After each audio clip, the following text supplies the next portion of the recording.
All right, so today we have the two speakers from Practical Action. Practical Action is a development organization with a thematic focus on disaster risk reduction and early warning systems. They've been researching the ways that social inequalities affect people's needs, challenges, and barriers when it comes to early warning systems. And I'm very happy that today we have Mirianna and Alison here. And who from the two of you can I give the floor first? That would be me first. Thanks, Mirianna. Take it away. Let me just share my screen.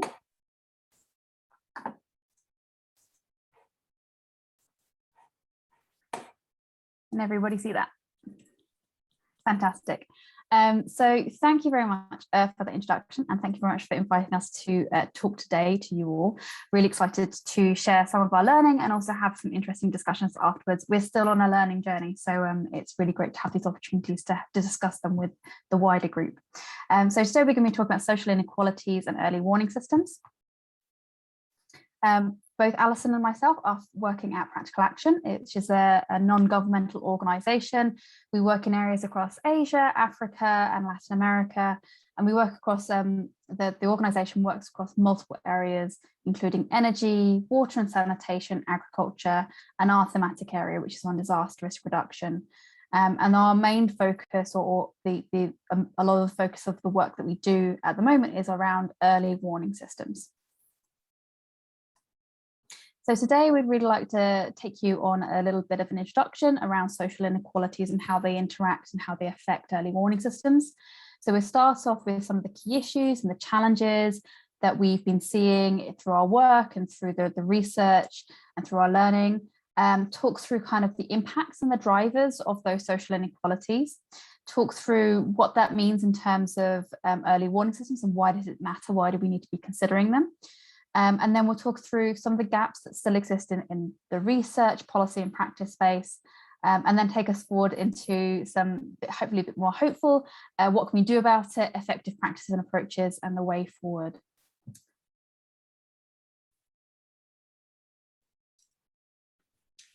Okie dokie. So I'm just having a look now at what the challenges and issues are for people who are affected by social inequalities when it comes to early warning systems.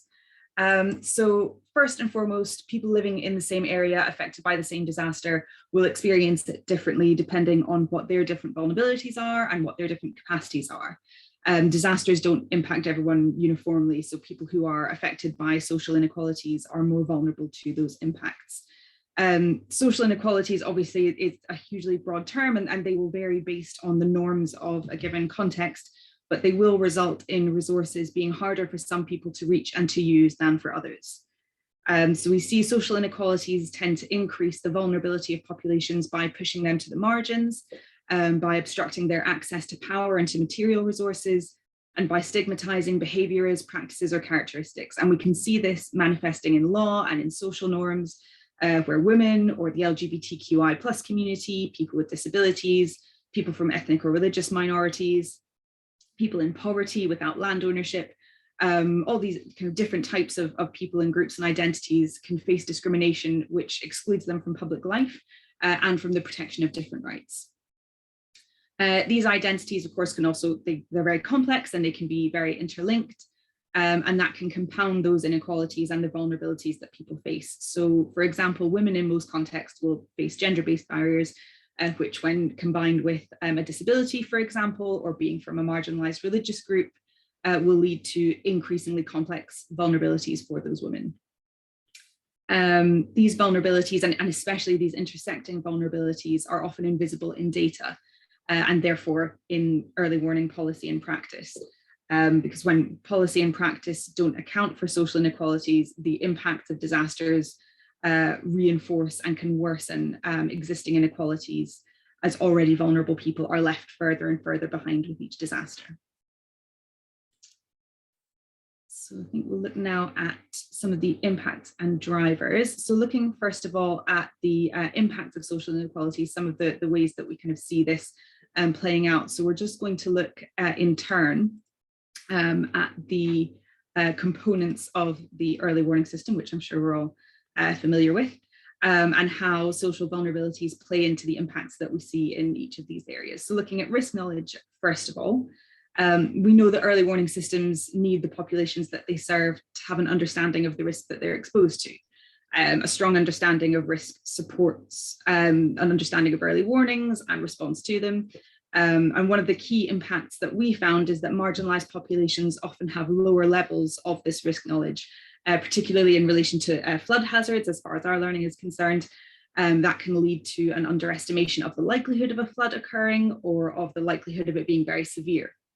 And in contexts where risk is changing a lot, whether that's due to climate change or whether it's due to changes in land use because of development, access to that risk information is especially important, and social inequalities present barriers to accessing that knowledge. Secondly, going on to look at monitoring and warning.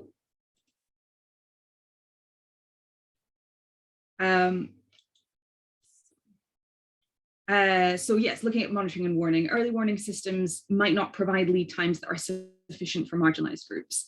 And this kind of comes down to the flip side of risk knowledge, where institutional understanding of what risk is needs to be informed by vulnerabilities and who's at greater risk from a hazard event.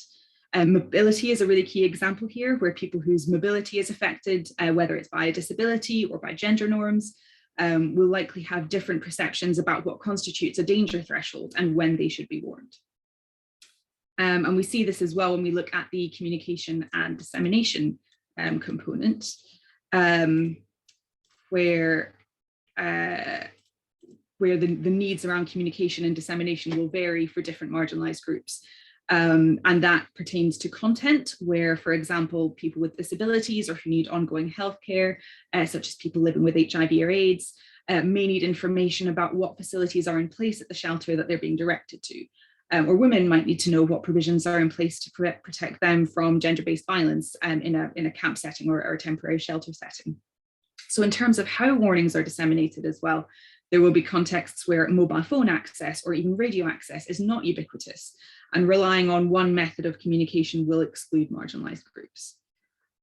Looking lastly now at response capacities. Thank you, Mirianna. So the desired response to a warning from the perspective of the implementers of an early warning system isn't going to be possible for everyone. And this can relate to a lack of preparedness knowledge, where marginalized populations are less able to access or to participate in preparedness trainings, a lack of physical capacity, either due to mobility related illness or disability, social norms again, for example, a well-documented one, which is women and girls being less likely to be able to swim or to climb trees, or even to evacuate independently without permission as well.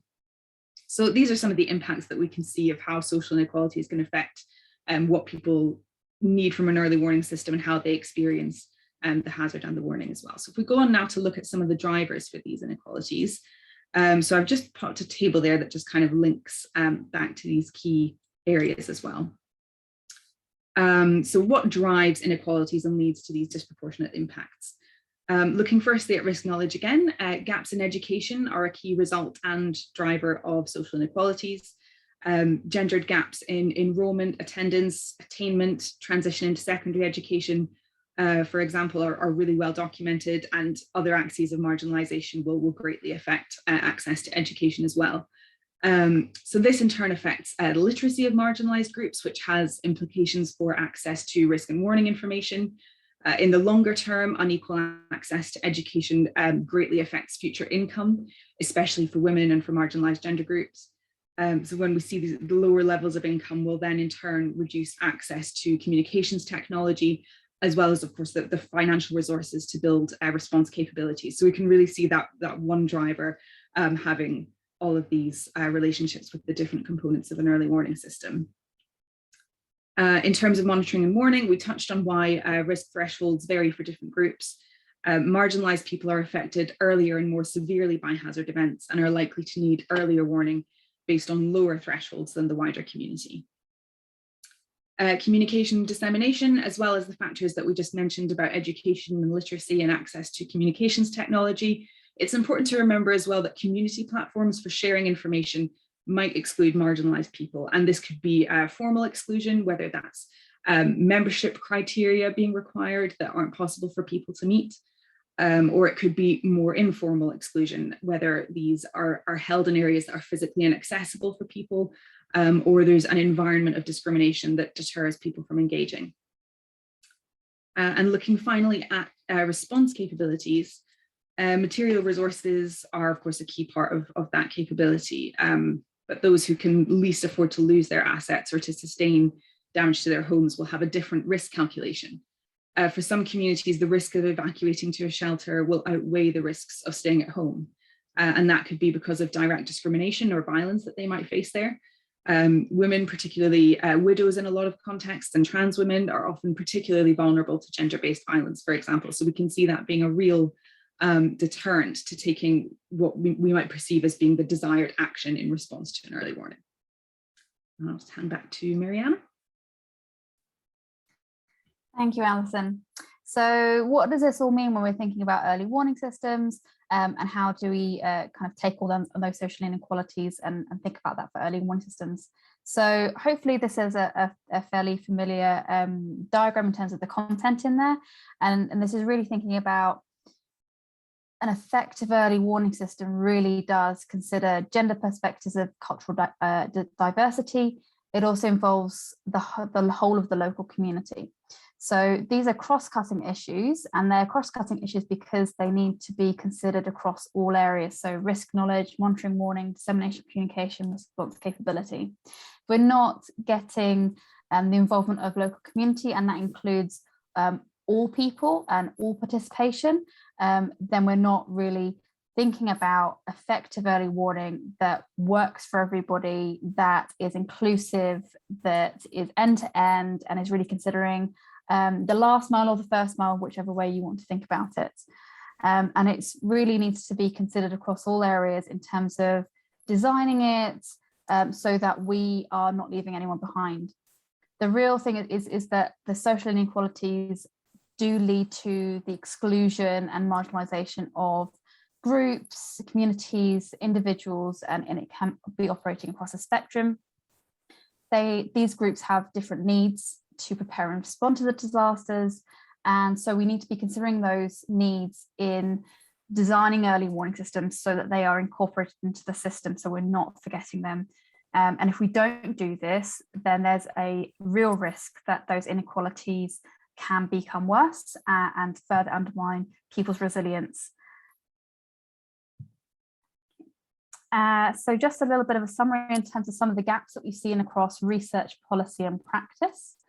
So one of the major ones is data gaps. So there's an uneven spread in terms of the quantity and quality of quantitative data that digs into some of the issues around gender, marginalization, vulnerable communities. If this data is missing, then how can we make decisions and make an informed early warning system off of missing data? That's a real problem. And there's a push in terms of collecting more quantitative data, but there's often a lack of standards in terms of data collection and reporting that truly kind of gets into the detail of what is happening on the ground to these particularly marginalized people. And in terms of disaggregation and capturing the intersection vulnerability, so it's not just about saying binary men and women, what are those differences? It's not just about what are the age differences. There are multiple levels of vulnerability, and they intersect and build and are layered on top of each other. So, you know, a woman who is widowed, potentially a single mother, those are multiple layers of vulnerability that can affect her experiences of floods and her ability to receive information, act on information, prepare for disasters, compared to somebody who might have a different layer of vulnerability. So we need to be thinking about those intersectional qualities.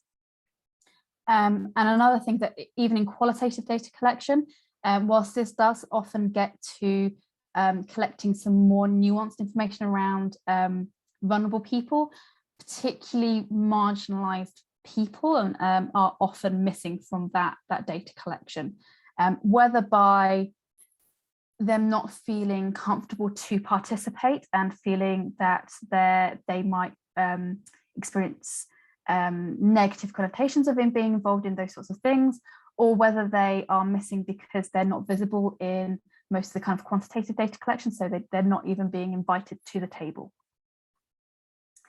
In terms of kind of the research ethics, there's often, in terms of research practice, a lot of research is done in terms of extracting information, and it's quite a damaging process. And there's often barriers, like I said, in terms of participation for vulnerable and marginalized people, in terms of might affect them financially, or they might not be able to attend financially. There might be security issues in terms of their personal safety in participating in visible events. And these are things like surveys or focus group discussions, things where they can be seen and identified as having participated in that particular data collection. In terms of policy, there's often a lack of integration of a focus on social inequalities across policy. Tends to be fairly siloed in terms of specialisms or departments, and that means that it's often considered an add-on or something that that team deals with, rather than something that it's everyone's responsibility to consider, be aware of, take into account, and make proactive efforts to work on. And again, the invisibility of marginalized populations and the lack of intersectional data and analysis means that that data doesn't exist in terms of informing, or there's a lack of data that doesn't help inform better policies that are particularly targeted at vulnerable marginalized people. And there's also a lack of kind of practical guidance. There's a lot of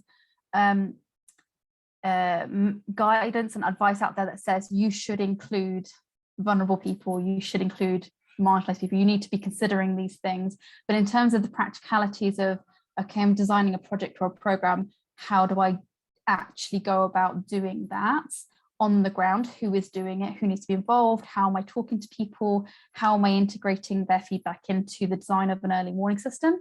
That's a kind of a real gap, and we're trying to address some of those challenges in the work that we're doing at Practical Action at the moment. And again, in practice, there's a gap in terms of the humanitarian and development sector, which means that there's a lot of knowledge that's being missing, or that is missing in that kind of the transfer across a disaster before and afterwards.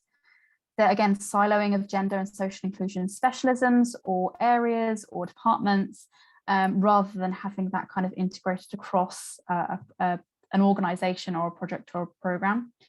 And a lack of learning. We see quite a lot in the literature and reports that there is learning coming out, is being captured, but often new initiatives are not taking on board that previous learning and trying to kind of rethink how to do this. So the gaps, the issues around gender, marginalization, social inequalities, and how that affects people's experience of disasters is fairly well documented. But in terms of learning from that and adapting that into our practices on the ground, there's often a gap there.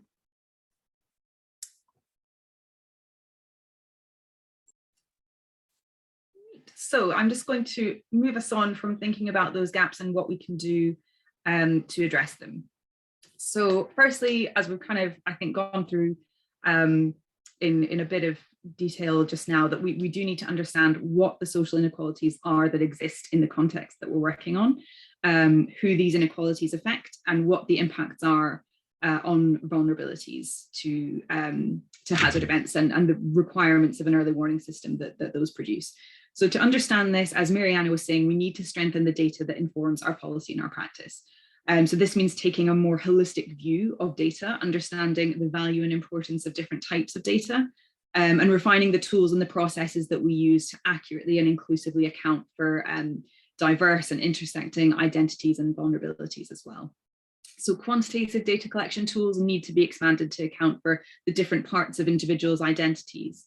And qualitative data collection tools, as Mirianna was saying, they need to be proactively focused on reaching out to marginalized groups in ways that are accessible and safe for them, that don't put them under undue scrutiny or don't make them feel too intimidated to participate, and that explicitly make them feel encouraged and that their views are welcome and useful and that we want to hear from them. That's been a really common thing that we've heard from a lot of people that we've spoken to, that they didn't think that their experiences or their thoughts or ideas would be in any way useful or important.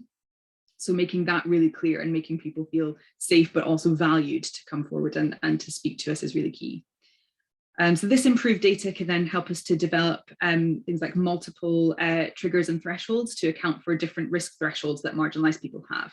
And this doesn't necessarily mean things like installing more monitoring networks or focusing on modeling capacity, but it's about understanding the balance between certainty and severity of impacts and when it's preferential to have less certain information that provides more time.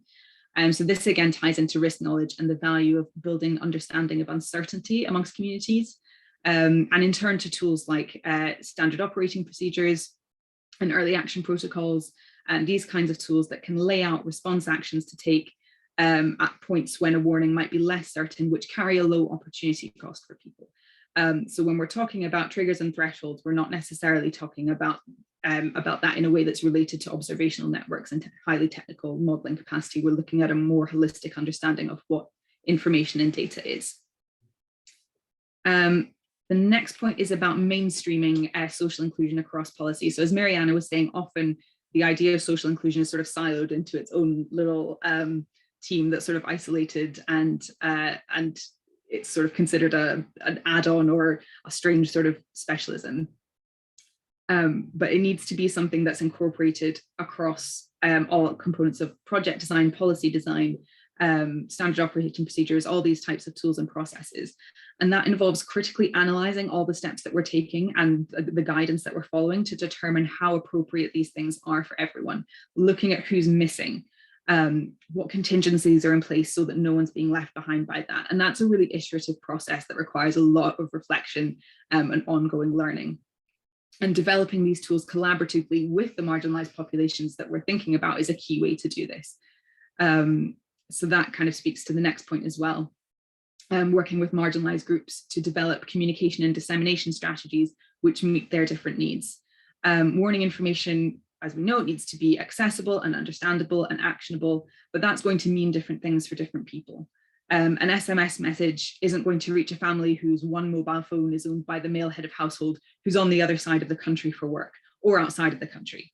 It can't be read by the elderly person whose eyesight is failing or the woman who left school without being able to read. So we need to plan how we're going to communicate early warnings as well as planning how we're going to generate them. And we need to afford this part of the process the same attention as we do installing sensors and gauges and building models. Finally, for all the steps to work effectively, we need to be able to hear from the communities about their experiences of our work. Feedback loops are, it sounds like a horrible sort of jargon term, but they're so vital for engagement with communities to be sincerely ongoing rather than just a sort of a consultation at the beginning of a project. And they're a part of our accountability to the vulnerable populations that we're working with. For them to be meaningful, they need to be accessible to everyone. And this again ties into the communication and dissemination point as well, understanding what strategies work for which people. Some communities might respond really well to focus group discussions. They might feel, a sense of encouragement and strength in numbers by being in a group with people who share a similar identity or have a similar experience. Other people might not feel that way. They might feel too afraid to speak in that kind of setting. A one-on-one phone conversation might be better for people in that position. Others might prefer to go through a trusted community-based organization that they have an existing relationship with, rather than talking to an incoming organization that doesn't mean anything to them. So we need to provide all these different channels so that everyone who needs to has a way to provide that feedback and help us to learn. And we also need to, because again, that's something that we're extracting, as Mirianna said, from an ethics perspective, we can't just be extracting knowledge and time from people. We need to demonstrate how we're responding to that feedback, how we're continuing to improve the effectiveness of early warning systems and also building trust with communities over time by doing that.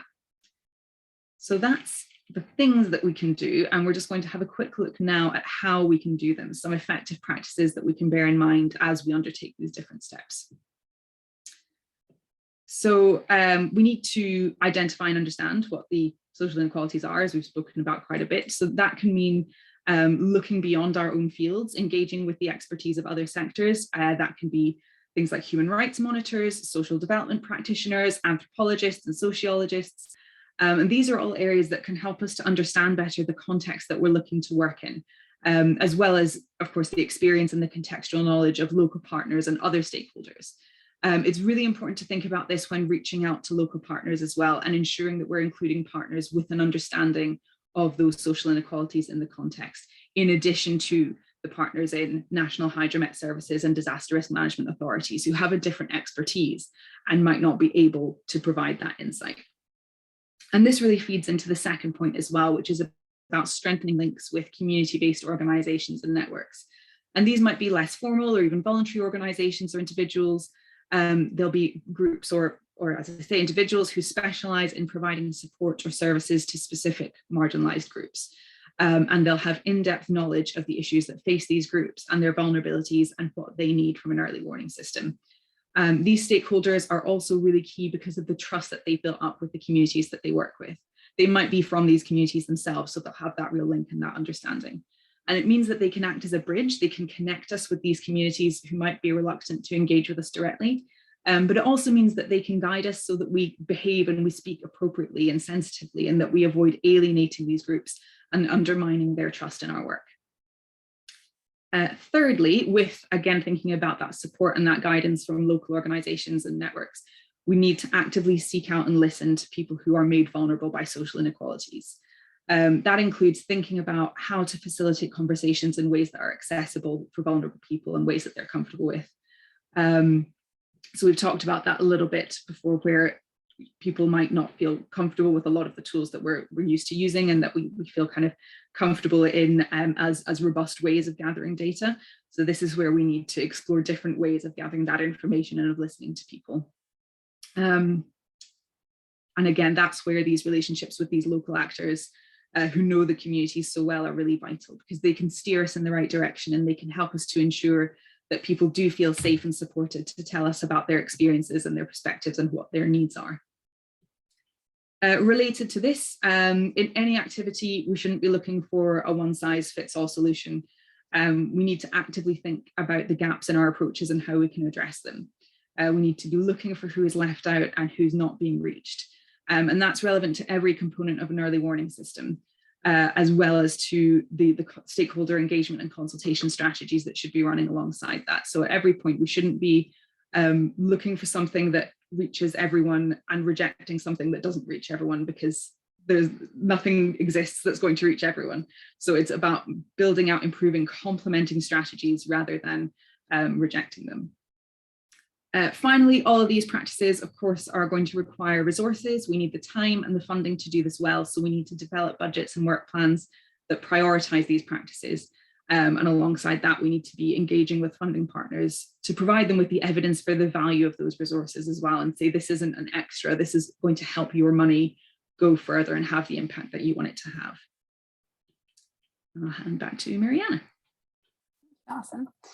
So based on that, I'd like to just share some practical examples of some of the approaches and some of the outcomes in terms of the project that we've been doing that have been looking specifically on trying to reach those most marginalized people and understand the impact that disasters have on them, and how do we then redesign disaster risk reduction and early warning systems with them in mind. So one of the first examples I'd like to share with you is part of a project that we undertook with UN Women and UNICEF, which was specifically looking into gender and age impacts of disasters. And it's really one of the things that we took on board was the complementarity of different types of data, and that you can get different types of knowledge from different types of data, and it wasn't about getting one source of data. So the quantitative data that we were looking into provides you kind of estimates of populations, kind of the potential impacts. It kind of gives you a scale of how the disasters are impacting different types of groups, but it's fairly limited in terms of disaggregation and being able to dig into what does that actually mean? So, you know, you might be getting a percentage of how many women might have been affected by a disaster. What does that actually mean when you dig a little bit deeper? So that's where we move on to kind of the qualitative data in terms of often focus group discussions, key informant interviews, surveys. Will gather more qualitative data to provide kind of more nuance in terms of understanding what those impacts are for different types of vulnerable groups, their differential challenges and needs, And it kind of gives you the it's going to sound strange, the majority experiences of more vulnerable groups, but it's not really going to get you into those most marginalized because they're often missing from these types of traditional data collection methods. And then we look at kind of census data, inequality data, either that's research or publications or published data around census, to better understand the context that we're working in. So what's the maternal health like in that particular country? What's the level of school attendance between girls and boys? How long do people stay in school? This kind of gives you an understanding of what's going on underneath all of the data and can give you an indication of what might be specific areas or people that might be missing from the data that you're collecting. Once you've pulled all this data together, you can then start kind of questioning where are the gaps. Are there people who are particularly marginalized? You can reach out sometimes to key informants to gather more kind of insight and nuance into this, and really challenge kind of our assumptions that the data that is provided has the full picture. And this is where we then go into thinking about reaching out to those intermediaries, those trusted groups who work with the most vulnerable, the most marginalized.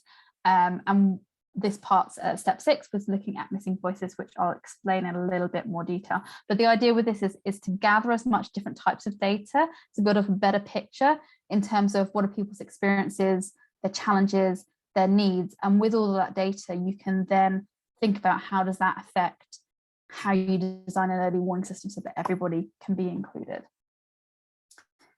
So in terms of the missing voices approach, what we were finding was about 4 years ago, we were conducting a study around the impact of gender on people's experiences of flood early warning systems. And what we were finding is that we were getting quite a big general picture from generically men or women. And there were some differences, but there were a lot of people who were missing from those surveys, from those focus group discussions. And we did realize that these people weren't being included or were not feeling comfortable enough to speak out in those sorts of spaces. So we needed to make additional efforts to reach out to them, to hear their experiences, and to truly design what we were doing for them. So first step was really kind of identifying who are those groups and coming up with kind of a list of who those people might be that we might want to reach out to. Then reaching out to those individuals via intermediaries. So they have the trust and they have the access to people who are most marginalized, and using them to get introductions to people who are not turning up in our normal data collection. And then making this kind of proactive action based on their feedback to identify and reduce those impacts on them and design the early warning system. And this is kind of an ongoing engagement, ongoing feedback process that should be taken forward longer term. And that the kind of the benefits of the missing voices approach is it's a really intersectional approach. You're not just looking for a woman to talk to. For example, you're thinking about multiple areas of vulnerability, how they intersect, and trying to reach people who might experience multiple areas of marginalization, so you can get a nuanced understanding of those people who will not be turning up in the traditional methods. The method is really centered on building trust and listening. That's why we use the intermediaries, so that people feel that they can speak to us, and it's often not to us, it's often to someone who speaks their language, someone who has built up for a series of phone calls, a relationship with them. And often we're doing this over phones, so it allows people the opportunity to talk in privacy at a time that's convenient for them. And they're often talking about quite sensitive issues, so it allows them to speak more freely, whether that's not just being in front of the person, but also because they can choose to conduct those interviews in privacy without anyone else in their community seeing that they're doing that. We're definitely prioritizing the most marginalized and trying to reach as far down that line as possible. And the insights that we've gained from this has really meant that it's informed a real depth of understanding, the concrete experiences of people and have really shone light into the areas of early warning systems that we really need to be concentrating on. And it complements kind of the quantitative big picture data that we gather by providing kind of real people's experiences and in their own words. And it really brings it home in terms of the importance of considering gender, social inequalities, vulnerabilities across all areas of the early warning system, because you see the way that disasters are affecting people on an individual basis. And they're really powerful stories that can come out of that. So those are just some examples of some of the approaches and the practical ways that we've been trying to understand, listen, and then build that into our approaches to doing early warning system. Here's some of the publications that we've been working on. Our most recent one, hopefully a new publication will be coming out soon, where we've been looking at Baguio City in the Philippines. And we've been going from collecting the information and doing the study and understanding what's going on for vulnerable people to then developing broader recommendations that could be followed to develop a gender transformative flood early warning system for the city. And we're currently in the process of publishing the specific actions that each of the key early warning system stakeholders are agreeing to take either in the next year or in the next 10 years or so to address those issues, so that they're designing the flood early warning system from scratch based on the findings and the recommendations that we developed. So that should be really exciting to see that outcome, and look forward to seeing that hopefully being implemented over the next few years in Baguio City. And that's it from us. Thank you very much. I hope there's some interesting conversations. Thank you both. That was very interesting and also very important. I would just like to open it up to the group. I saw there were some questions in the chat, but maybe people can just unmute and ask their question if they have any. And Brian, if you're there, maybe you can ask your question.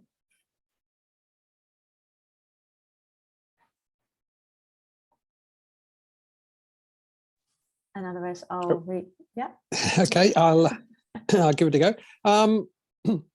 So the initial part of your presentation was very much about the disadvantages that many people face, and obviously that's important. But I noticed that often it's said that marginalized groups have much better networks, much better local personal communication than the majority population, particularly perhaps in more developed countries or in urbanized communities. And I just wondered whether we shouldn't be paying a bit more attention, and you did allude to this later, but whether we should be concentrating on the positives as much as on the negatives for these groups. I'm just interested in your thoughts there. Yeah, it's a really good point, Brian. There's an amazing report which I would really recommend for anyone who hasn't come across it already, called Down by the River, which focuses particularly on the LGBTQI and I think youth communities as well, and their resilience in relation to flood hazards. And that focuses a lot on how chosen families and those kind of social support networks play a really, really key role in the resilience of that very marginalized community. And I think that can be the case, but it's not the case for every group, and it will vary so much from context to context. And it depends as well on what the hazard is. So we look as, you know, I know Robert knows this very well as well. We've done a bit of work on this together, looking at households in Malawi who, when they're experiencing drought, they rely very heavily on social networks, and that's a huge source of support and resilience to them. But in the context of a sudden onset hazard, that might be different. More difficult. So yeah, it's I think really important to look into those capacities, because capacities can be built in a different way, and to think about that more positively. But I think to do that, we have to understand what the inequalities are and the impacts that they're having to kind of to get to that point, if that makes sense. I think it's a sort of journey in a way. I don't know, Mirianna, if you want to add to that. Yeah, no, I completely agree. And just to build on that, it's the groups and the community groups that do have strong connections, do have strong social networks, are amazing opportunities for us to integrate as kind of a readily built-in system that we can use and build on, and complement through the early warning system and not take advantage of, but you know, build on those strengths. But I think we just need to recognize that, like Alison said, for some hazards, for some people, for some particular groups, there's still gaps, and they're falling through those gaps. So yes, let's take advantage and build on those, but also recognize that they're not going to fill all the gaps. Thank you. Any other questions? Otherwise, we also had questions that were submitted already to the form, but just want to make sure we. Faith, you raised your hand, or? Yeah, thanks, Mirianna and Alison, but there was really interesting presentation and got me kind of thinking about my own work and what I could be doing differently and or doing more of. My question is going to sound like being lazy, but you know, the work you're doing, it sounds like it's incredibly kind of labour intensive, quite specialist. It's a long process. I was just wondering if you've got any reflections on sort of how we can kind of mainstream these approaches so that they don't kind of end up being kind of individual projects, but you know, this sort of makes it into the more standard way of working. I think with both Alison and I, we're reluctant to answer it. There's no one answer for that. I think it's part of a wider conversation, a process that we need to be going through as a network, in terms of there's a push at the moment for, you know, disaggregating data. There's a push in terms of trying to be inclusive. But in terms of the actual practical on the ground, how do you do this? That is really lacking. And I think we need to be starting that process of, and hopefully this is starting already, building up that evidence of firstly advocating why we need to do this, because that's still a conversation that we're having on a regular basis. And then building up that evidence base of what does that mean, and then coming up with some practical examples and guidance and implementation examples of kind of good practice, of what does that look like and how do you go about doing that. And I think we're still in that beginning stage in terms of still having to advocate for a need to do this. So if people can kind of take up the call to action and champion this in their own work, that'd be absolutely fantastic. But I think we're still in a longer conversation, and it's going to be a longer piece of work. Thanks. I think I just to add to that, in terms of a step, I think just the step of consciously thinking about it at the very beginning of a project, whether it's an operational project or a research project, and just making sure that is part of the list of things that you think about and be like, okay, how is this piece of work, whatever it is, also going to address this, and not thinking about it as being this specialist faraway thing that other people do, but understanding that its importance and relevance to everything that we're doing as well, and thinking, okay, so maybe, you know, I myself in XYZ position don't know about this, but I don't have to know about it. I just need to know that it's important and find someone who does and can help me do it, and just kind of integrating it in that way. But yes, as Mirianna says, as a first step. Thanks.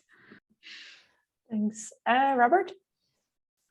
Thanks, Mirianna and Alison. This was, I really enjoy seeing the pushing of the idea of inclusion beyond towards intersecting intersect. So I'm just wondering, in terms of choosing which intersects to focus on, what are your advice on how to go about that process?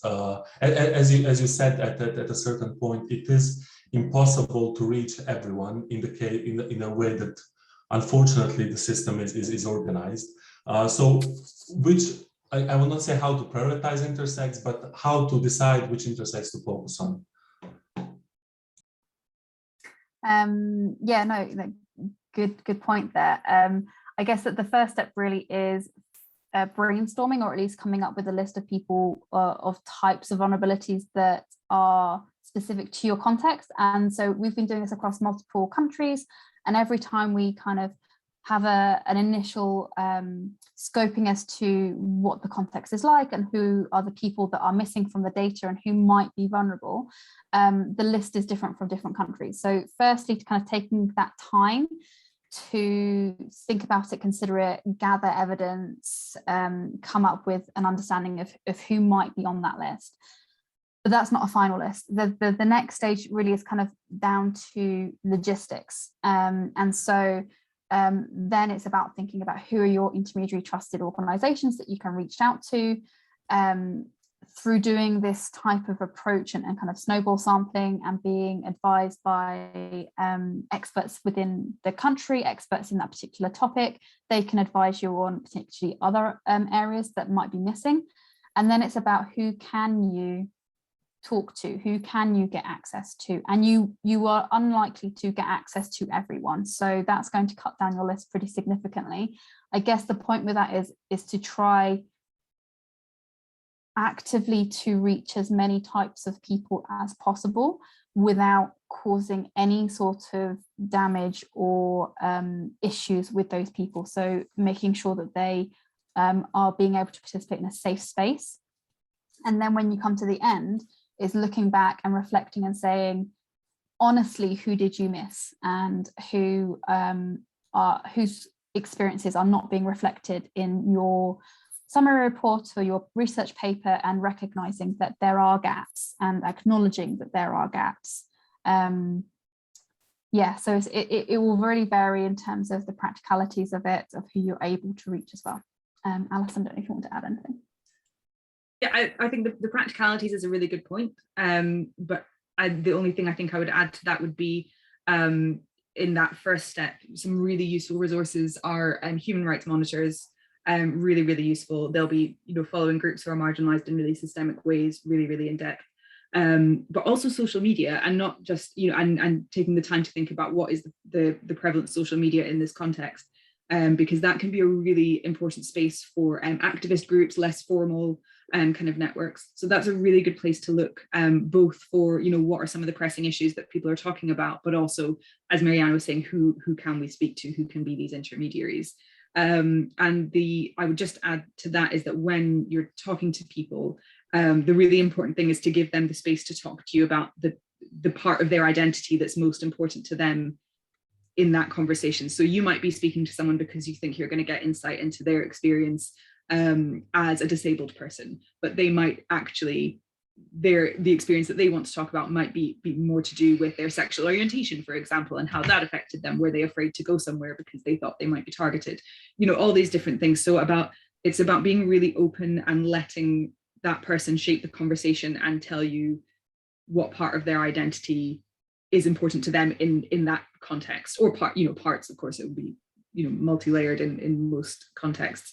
But yeah, just being open to your understanding of what the list is and the people that you need to speak to be shaped by the people that you're speaking to. Yes, just to add on to that is to recognize that when we're doing particularly the missing voices interviews and the approach, is that this isn't about collecting the experiences of every single type of vulnerability. It's not kind of ticking off that box. It's not collecting at least one experience per vulnerability that you're looking for. It's about using this as an opportunity to gain insight and nuance and an understanding, a deeper understanding of what's going on in these people's lives, rather than trying to hit every single list that you have. Thanks. If there's no questions here, then I'll turn to one of the questions that were submitted to us earlier. One of the questions asked was whether practical action has worked regarding gender and WASH, so that's water, sanitation and health related issues in hazard-prone vulnerable areas, and if from your experience there are ways to link early warning systems with gender and WASH related issues. So yeah, this isn't an area that I know a huge amount about, but our manager, Sarah Brown, co-authored a paper about transgender inclusive WASH. I think broadly, I'm not sure if it was specific to humanitarian settings off the top of my head, or to disaster contexts. But yes, so there, we can certainly share the link to that paper, which came out a couple of years ago now. Yeah, I think overall there are a lot of really, I think, common concerns, especially when we're looking at what people are telling us about their experiences, particularly of temporary shelters and general WASH concerns. Those are really common, and a lot of the of people's experiences of WASH facilities in temporary and permanent settlements are very similar. So there's a lot of common learning that can be taken there in terms of safety, in terms of making sure there's adequate lighting and locking, and having safety procedures in place as well. I think certainly from a temporary shelter perspective, something we've come across a lot is that there's no recourse in place. There's nowhere for anyone to go if something happens to them, if they are attacked when they go to the toilets, or if there aren't enough and they have to go out into a field or something. There's no one there for them to go to. There's the legal system sort of falls apart a bit, and I think there are a lot of contexts where in a permanent setting, in a permanent shelter, that will be a similar experience. So I think there's probably a lot of really valuable cross-learning, but I will admit that WASH is not my forte. Mirianna, I don't know if you've got anything you want to add to that. No, just in terms of specifically for early warning systems, it really does play a part in terms of the response capabilities, and in terms of the evacuation facilities, what's available, can people access them, is there security, safety, privacy, major concerns in terms of gender issues for women, girls, LGBT communities, and also in terms of people who have mobility issues. So that's a major concern, and it also can affect people's willingness to evacuate. So even if they do receive the early warning information and they could get to an evacuation shelter or facility, based on previous experience or previous bad experiences, it means that people are often staying home. So yeah, there's a lot of work on the kind of wider WASH and gender issues that have informed some of our work around specifically response capabilities in early warning. Yeah. Okay, looking at the clock, it's almost an hour. So I would just like to thank Mirianna and Alison for this very interesting talk. Thank you very much for today. And like I said before, we're skipping the December webinar, but we'll be back at the end of January 20th, and we'll be sending some more details for everyone on the RiskKAN listserv. And so for now, best wishes for the holidays, and Alison and Mirianna, thank you very much for your talk today. It's very interesting. Thank you. Thank you for having us. Thank you.